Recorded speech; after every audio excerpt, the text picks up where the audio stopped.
কুকারটা চাপিয়ে নিয়েছি, এবার কুকারটা গরম হয়ে গেছে, তেল দিয়ে নিচ্ছি।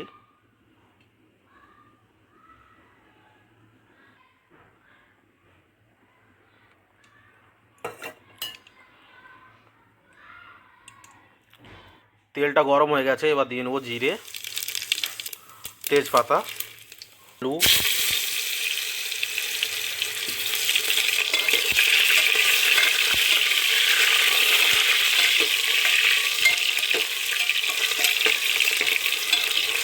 একটুখানি ভেজে নেবো।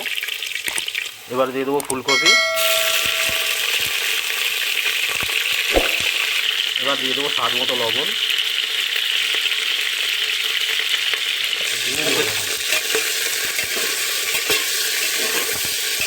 ফুলকপিটা আর আলুটা যখন হালকা লাল লাল করে ভাজা হয়ে যাবে, তখন আমি বাকি সবজিগুলো দিয়ে দেবো।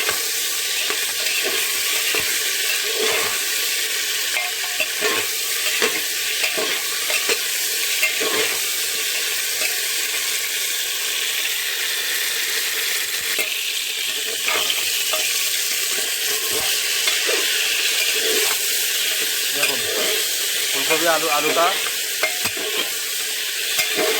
ভাজা হয়ে গেছে, আমি বেশি ভাজছি না, দেখুন লাল হয়ে গেছে এগুলো। তো বাকি সবজিগুলো অ্যাড করে নেবো এর মধ্যে। বিনস, বেগুন,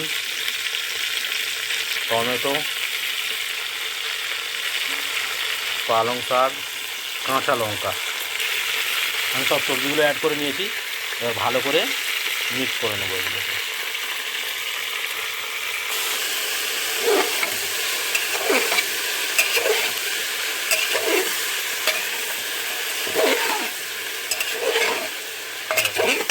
এরকম করে ভালো করে মিক্স করে নেবো। মিক্স করার পর একটুখানি সময় 2 থেকে 3 মিনিট ভাজার পরে আমি ধুয়ে রাখা চালটা এর মধ্যে অ্যাড করে নেব।